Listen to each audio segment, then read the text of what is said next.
Today, we're diving deep into the financial implications for your stock portfolio of a potential Trump presidency, and whether you celebrate that or whether you shudder at the thought that really is beyond the point here. We're here to make money. That's what it's all about.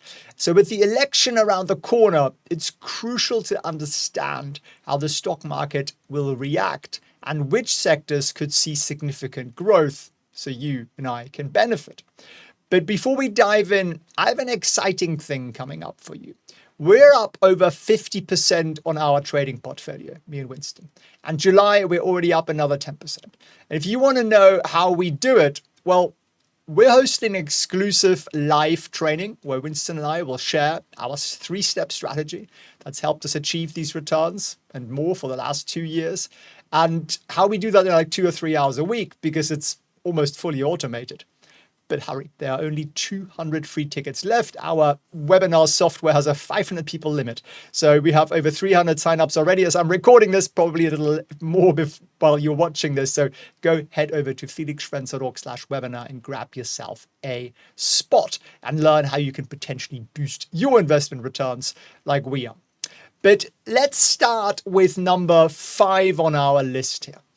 Now, before we do that, to get the max value out of this video, I've also made a full walkthrough document with all the stocks we discuss here, all the information. You can download it for free at felixfriends.org/Trump or click on the link in the description. Under Trump's administration, the previous one, we previously saw significant deregulation in the energy sector, particularly in oil and gas. And companies like Exxon and Chevron could further benefit from deregulation, expansion of drilling activities. For instance, Trump's policies could lead to increased pipeline construction, fewer restrictions on drilling locations, and potentially boost production capacity and lower just operational costs, really. So it's drill, baby, drill all around. But there is more. In December 2017, Trump signed into law a major tax overhaul that included significant benefits for the energy sector. The corporate tax was slashed to 21%, the lowest point since 1939, which provided a substantial boost to energy companies' bottom lines, profits. And if Trump wins again, we can expect similar policies that favor the energy sector, potentially leading to, well, more profits. What do more profits do? They make stock prices go up. But wait, there is yet more.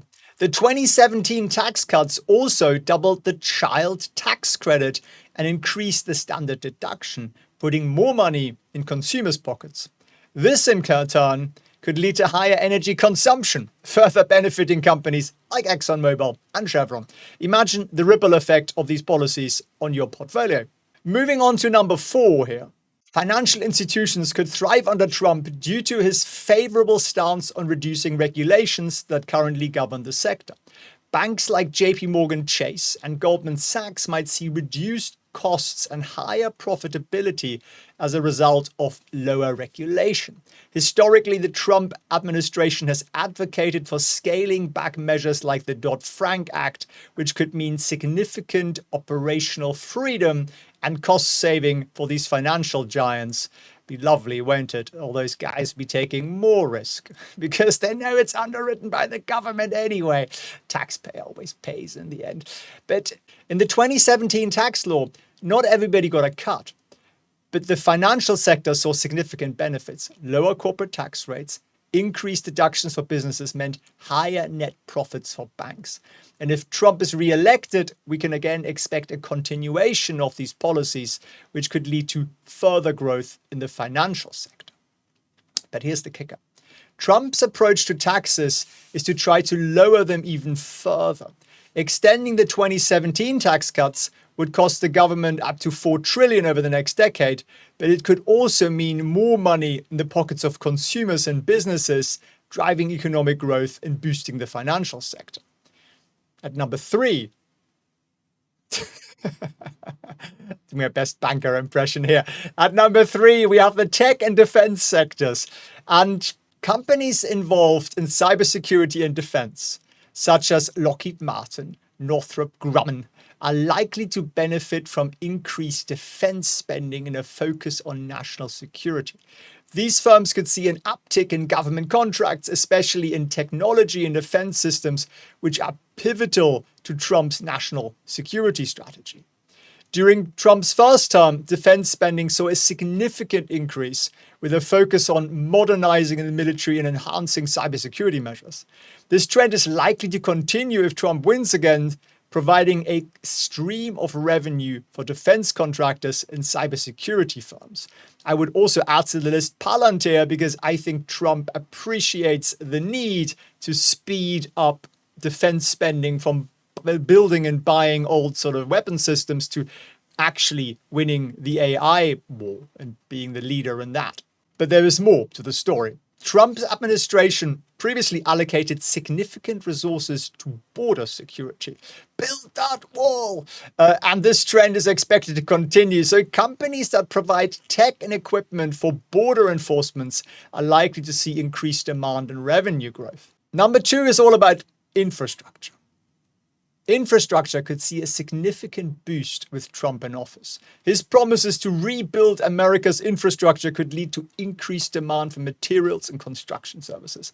Companies like US Steel and Caterpillar could gain from these policies as they supply the raw material and the heavy machinery needed for large-scale construction projects. So rather than picking, who's going to get the contract to build this bridge or that airport, we're kind of more thinking about what's the shovel, who's going to definitely gain from this. Trump has repeatedly emphasized the need for massive infrastructure overhaul, which could translate into billions of dollars in government contracts for construction and materials companies.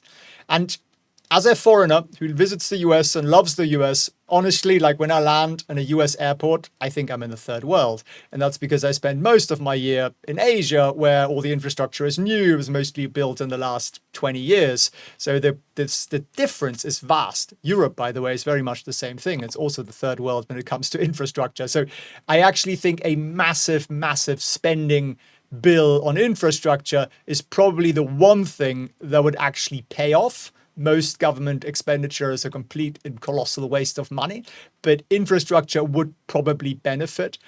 I remember, for example, I was in LA. I had a meeting in San Francisco. I thought that's very close. I'll fly up there in the morning. I come back in the evening.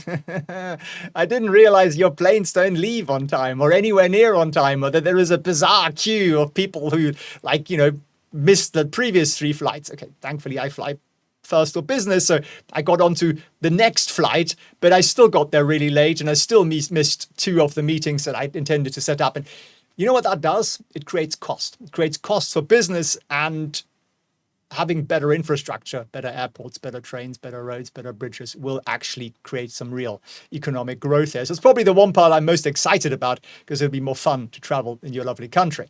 Now, so therefore, the infrastructure sector stands to benefit greatly as these new initiatives are launched under second Trump presidency.